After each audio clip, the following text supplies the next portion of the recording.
नमस्कार।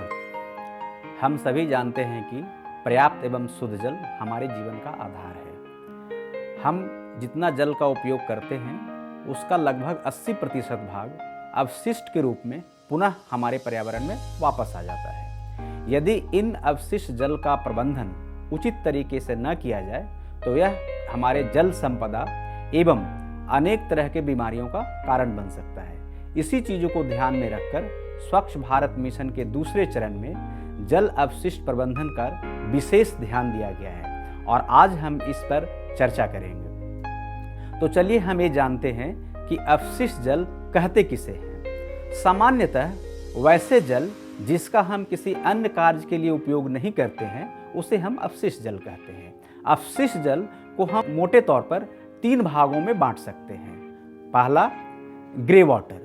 Grey water का मतलब हुआ जो हमारे रसोई से, स्नान करने से, कपड़े धोने से और भी घरों को साफ सफाई करने से जो जल निकलता है उसे ग्रे वाटर कहते हैं। यह कम प्रदूषित होता है और इसे आसानी से ट्रीट किया जा सकता है एवं ट्रीट करने के बाद पौधों को सिंचाई के लिए या शौचालय के फ्लश करने में इस्तेमाल किया जा सकता है। दूसरा पानी होता है ब्लैक वाटर। ब्लैक वाटर का मतलब होता है जिसमें मानव मल मूत्र शामिल हो और यह काफ़ी प्रदूषित होता है और जिस भी पानी में यह मिल जाता है उस पानी को भी प्रदूषित कर देता है और इससे कई एक तरह की बीमारियां हो सकती है और ये हमारे जल संपदा को भी प्रदूषित कर सकता है। अतः ब्लैक वाटर को कभी भी किसी अन्य वाटर से नहीं मिलाना चाहिए और इसका ट्रीटमेंट का जो प्रक्रिया होती है वह भी काफ़ी कठिन और कॉम्प्लेक्स होती है। तीसरा होता है स्टॉर्म वाटर। स्टॉर्म वाटर मतलब वर्षा का जल। यह सामान्य रूप से नालियों के द्वारा किसी एक जगह पर संग्रह किया जा सकता है और उसका उपयोग ग्राउंड वाटर रिचार्ज या कृषि कार्यों में किया जा सकता है।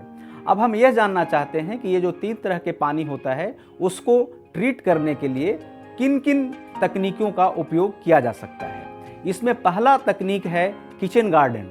आपके घर के आसपास जो भी पेड़ पौधे हैं उनको सिंचाई के लिए ग्रे वाटर का, जो आपके स्नान करने, कपड़ा धोने, घरों को साफ करने या रसोई से निकलता है, उसका इस्तेमाल या तो डायरेक्ट या थोड़े बहुत फिल्ट्रेशन करने के बाद, थोड़े बहुत ट्रीटमेंट करने के बाद उसका इस रूप में इस्तेमाल किया जा सकता है। इससे फ़ायदा ये होता है कि हमारे जो फ्रेश वाटर है उसकी आवश्यकता कम होती है, जल का हम संरक्षण भी कर सकते हैं और वेस्ट वाटर के भी जो मात्रा है उसमें कमी आती है और इसके चलते हमारा प्रबंधन आसान होता है। इसे घर स्तर पर भी कर सकते हैं, समुदाय स्तर पर भी कर सकते हैं। दूसरे तकनीक है सोखता गड्ढा। सोखते गड्ढे के तहत हम ऐसे गड्ढे का निर्माण करते हैं जिसका लगभग 1 मीटर व्यास होता है और गहराई 1 मीटर होती है। उसमें तलहट्टी में 5 से 6 इंच के मोटे मोटे ईंट या पत्थर, उसके बाद से 3 से 4 इंची के छोटे छोटे पत्थर और सबसे ऊपर में 2 से 1 इंची के छोटे छोटे पत्थर को रख करके और उसके ऊपर में एक पतली लेयर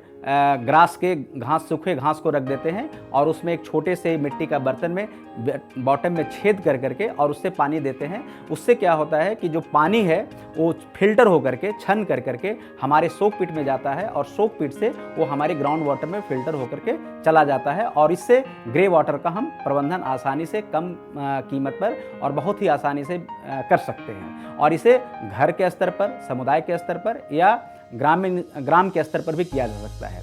दूसरा ब्लैक वाटर, उसका इस्तेमाल करने के लिए हम लीच पिट की उपयोग करते हैं और लीच पिट भी सोखता गड्ढे की ही तरह है। उसमें केवल हम किसी भी तरह का फिल्टर मीडिया नहीं डालते हैं और वो भी लगभग 1 मीटर गहरा और 1 मीटर व्यास का होता है और उसको ऊपर से कवर कर देते हैं जिससे कि किसी भी तरह का मक्खी या मच्छर उस पर ना जाए और किसी भी तरह की कोई दुर्घटना ना हो।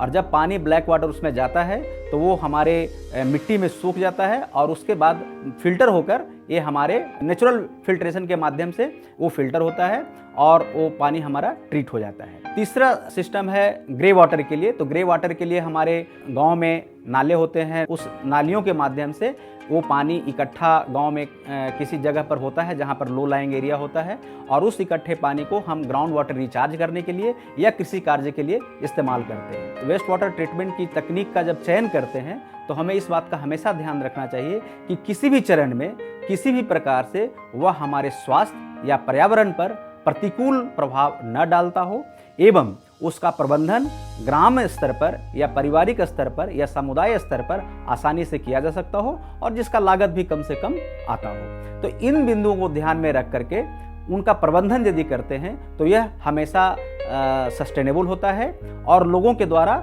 स्वीकार्य होता है। इस बात का भी हमें ध्यान रखना चाहिए कि जो पुरानी कहावत है कि prevention is better than cure, माने बचाव जो है इलाज से बेहतर है, इन बिंदुओं पर ध्यान दे करके हमें इस बात का ध्यान देना चाहिए कि पानी का जो इस्तेमाल है वो कम से कम हो, और यदि पानी का इस्तेमाल कम से कम होगा तो वेस्ट वाटर भी कम जनरेट होंगे, उसका रिसाइकिल करना चाहिए या उसका रीयूज करना चाहिए। और दूसरी बात यह है कि जितना भी वेस्ट वाटर निकलता है उसका घर के स्तर पर प्रबंधन करना चाहिए, उसके बाद समूह के स्तर पर और फाइनली ग्राम स्तर पर प्रबंधन करना चाहिए।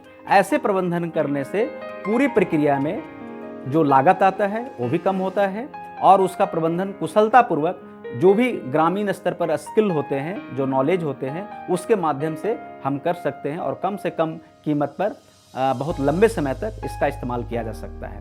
और इसके विशेष जानकारी के लिए, विस्तृत जानकारी के लिए कि और भी कौन कौन से तकनीक हैं, उसको कैसे इस्तेमाल किया जा सकता है, पंचायती राज विभाग द्वारा ठोस एवं तरल पदार्थ के निष्पादन के लिए तकनीकी मार्गदर्शिका दी गई है, जिसका कि आप संदर्भ ले सकते हैं और अधिक इसके बारे में जानकारी प्राप्त कर सकते हैं। मैं आशा करता हूं कि इसमें जो तकनीकी जानकारी दी गई है और प्रबंधन की जो व्यवस्था की गई है उसके तहत आपको पूरी जानकारी मिली होगी और आप अपने समुदाय में लोगों से बातचीत करके, लोगों को सहभागिता के माध्यम से अपने गांव को तरल अपशिष्ट है उसके प्रबंधन की विशेष व्यवस्था करेंगे ताकि आपके गांव स्वच्छ हो, सुंदर हो और किसी भी तरह की बीमारियों से बचे और जो ग्रामीण है वो स्वच्छता से स्वास्थ्य की ओर और स्वास्थ्य से समृद्धि की ओर की जो यात्रा है उसको पूर्ण करें। मैं आशा करता हूं कि आपके नेतृत्व में आपका पूरा गांव स्वच्छ बनेगा और सुंदर बनेगा।